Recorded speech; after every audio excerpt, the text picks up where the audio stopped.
Hi, welcome. Enjoy the content, subscribe, and turn on notifications. James looked around the table and felt something he couldn't quite explain. It was like watching his own life from the outside. People were toasting enthusiastically, laughing, complimenting the decor and the menu, but his mind was moving at a different pace. 20 years of marriage. A number that, for many there, meant stability, respect, maturity. And that's why they were all gathered in that carefully chosen restaurant, celebrating the lasting love between him and Vanessa. At least, that's what everyone believed. Everything was going as expected until James stepped away for a moment to use the restroom. He wasn't running from the moment, he just needed a second alone. As soon as he walked in, he noticed another man leaning near the sink, looking tense. When their eyes met, the guy took a deep breath and stepped closer. Someone James didn't recognize, maybe a guest from a distant relative. And what he said was straight to the point: "Your wife put something in your drink." The sentence hung in the air like time had frozen. James didn't know how to respond. He looked around, trying to figure out if this was a terrible joke, some kind of misunderstanding, or if the guy was just drunk. But the man's eyes said more than words. He didn't seem like someone making up a story. There was distress in his gaze, the kind of look that comes from carrying a heavy weight and finally wanting to let it go. James swallowed hard and walked out without saying a word. His mind, previously calm, snapped into alert mode. He sat back down at the table and forced a smile, trying to reconnect with the dinner's atmosphere. While Vanessa chatted with her sister about a trip they were planning, James watched her. She was animated, smiling, gesturing naturally. Her wine glass was still untouched. His was nearly full too. He couldn't stop staring at the two glasses. He thought about all the times he'd trusted blindly. He remembered defending Vanessa, even when family members hinted she seemed distant.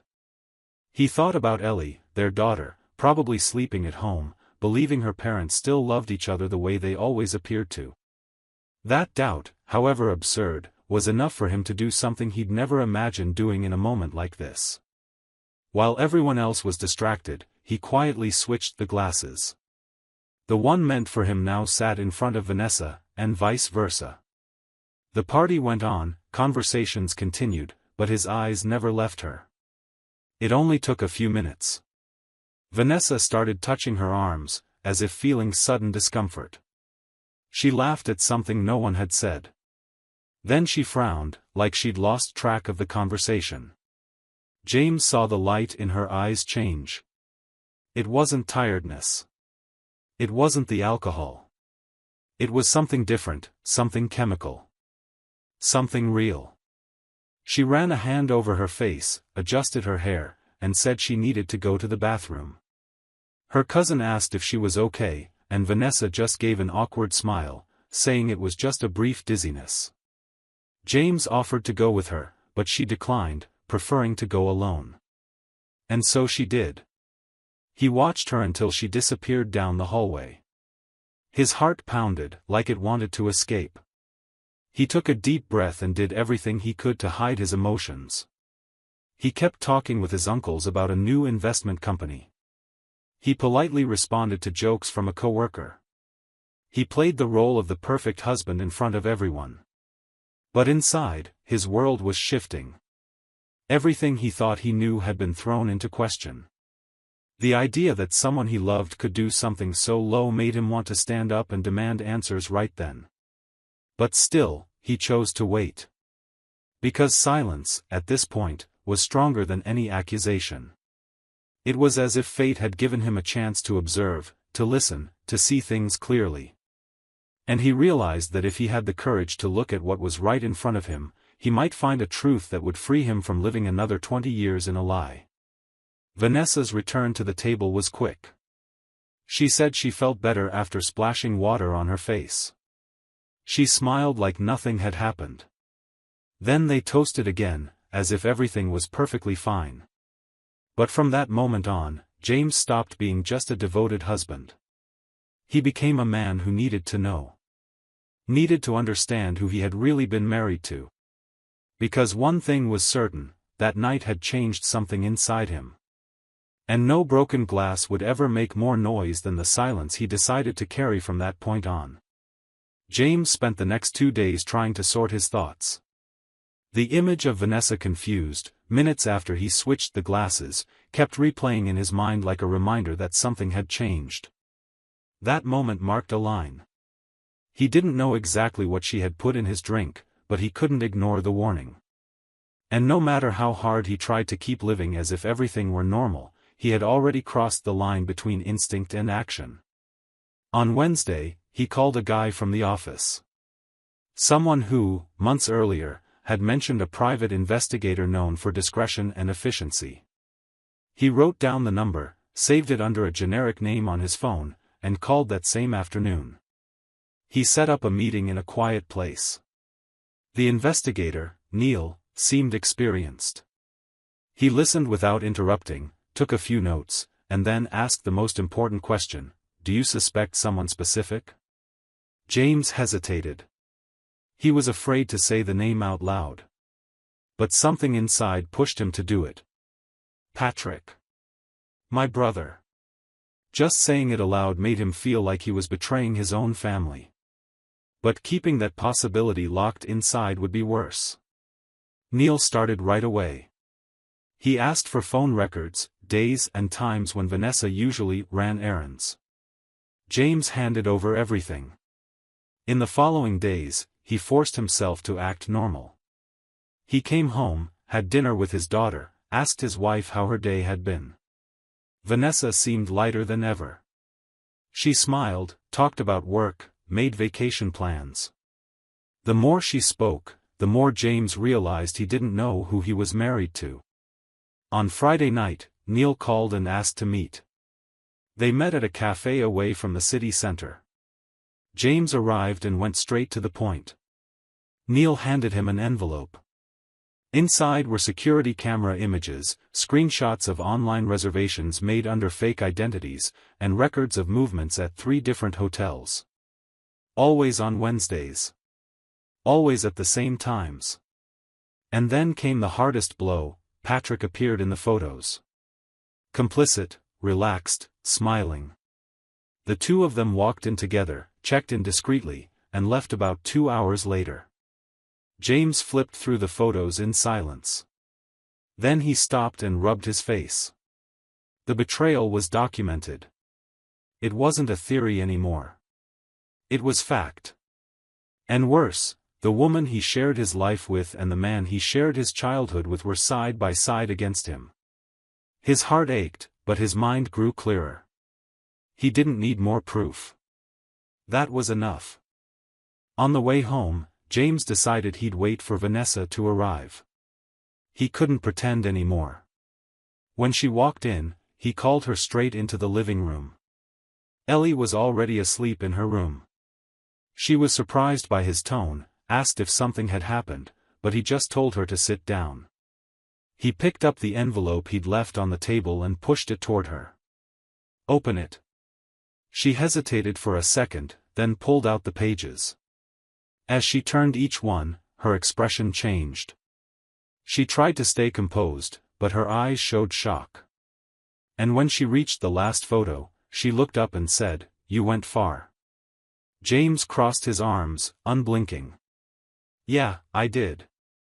You want to tell me, or should I keep showing you more?" Vanessa dropped the papers on the table and leaned back in her chair. She gave a dry laugh. "You've always been obsessed with control. Now here you are, with your truth. And what does that change?" Her indifference burned like acid.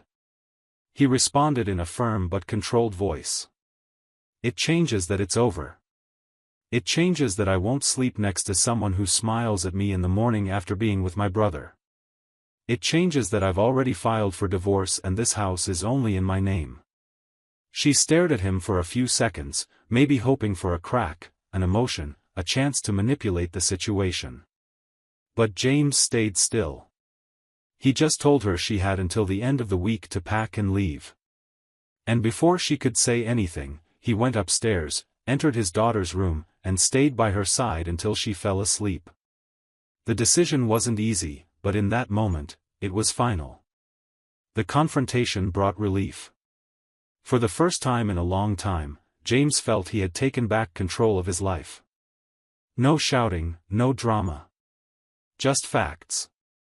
And the truth, naked and printed on the living room table, was all he needed to move forward.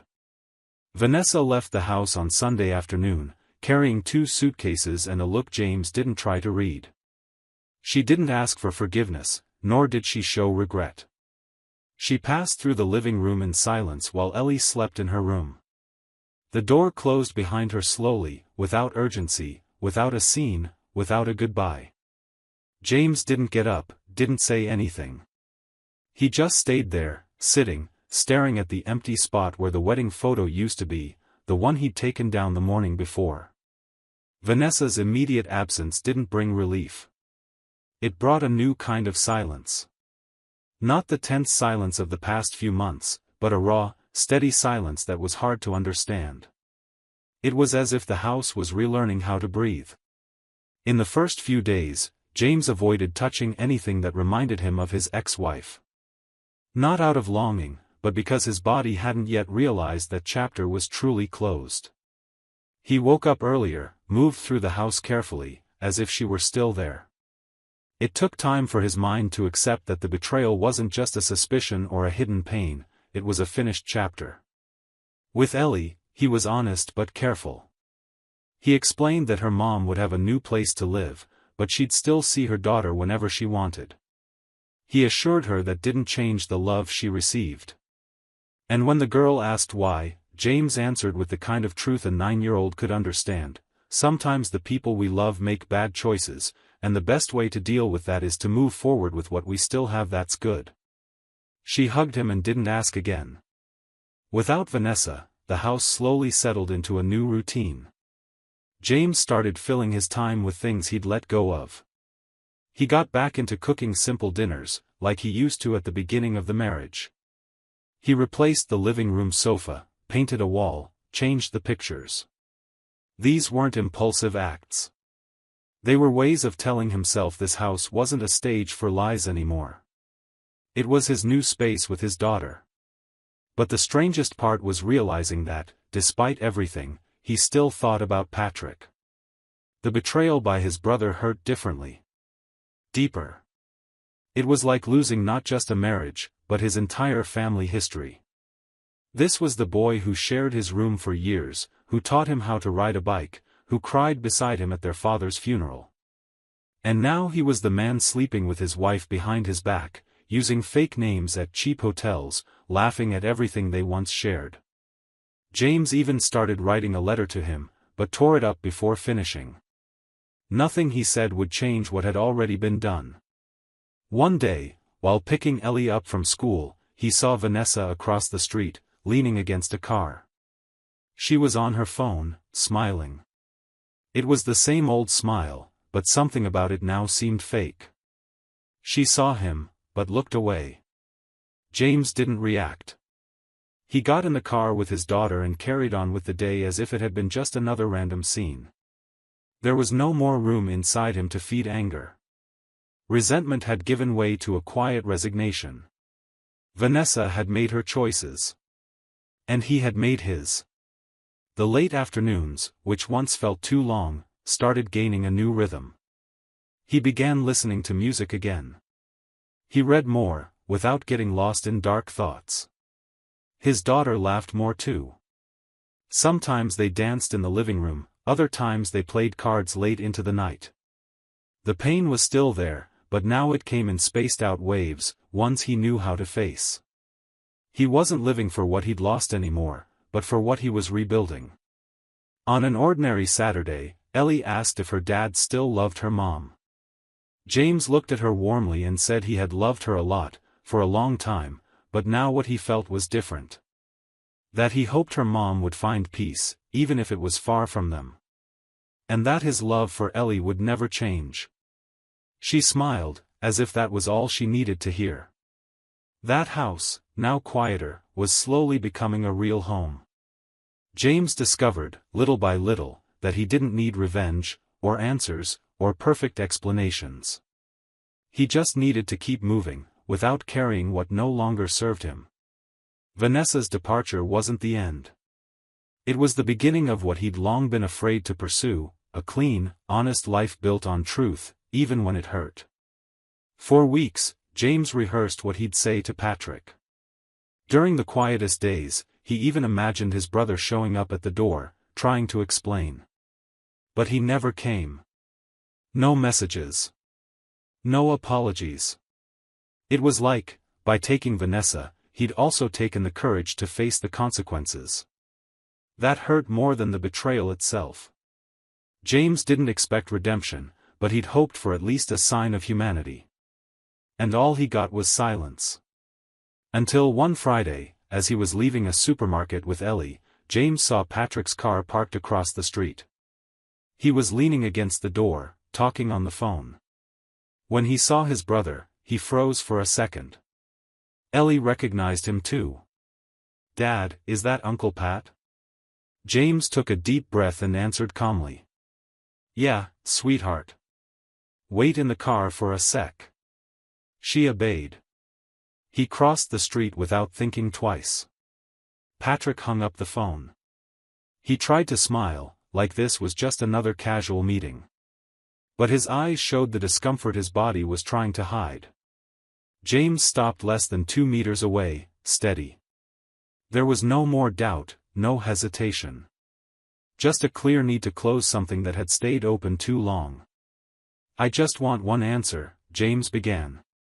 "At what point in our story did you think sleeping with my wife was okay?" Patrick looked down, like searching for words on the ground. But James didn't want excuses. "I didn't come here to hear apologies. I just wanted to see up close what's left of the man I used to call brother." Patrick tried to speak, but stammered. Said it was a mistake, things got out of control, it wasn't supposed to happen like this. But James only heard noise. The bond between them was already broken. There was no patching it. Just wreckage. "You stabbed me with the dirtiest knife possible. And you didn't even have the decency to look me in the eye after. You hid. You had the guts to betray me, but not to face me." Patrick tried to justify, saying Vanessa had been unhappy for a long time. James cut him off, firm. "You don't get to use her unhappiness as an excuse. If she wanted out, fine. But you? You were my brother." The silence between them grew heavier than any words. James took a deep breath. What needed to be said had been said. But before walking away, he looked one last time into his brother's eyes and finished. "I'm raising my daughter alone now. And that makes me a more complete man than you'll ever be. You and Vanessa deserve each other. I hope one day you realize the kind of people you've become." He turned and walked back across the street, not caring if his brother was still watching. He got in the car, smiled at Ellie, and asked if she wanted to stop by the ice cream shop. She said yes. And in that moment, James felt something different, freedom. Thank you for watching the video. If you enjoyed it, don't forget to subscribe to the channel and turn on notifications so you won't miss any updates. See you next time.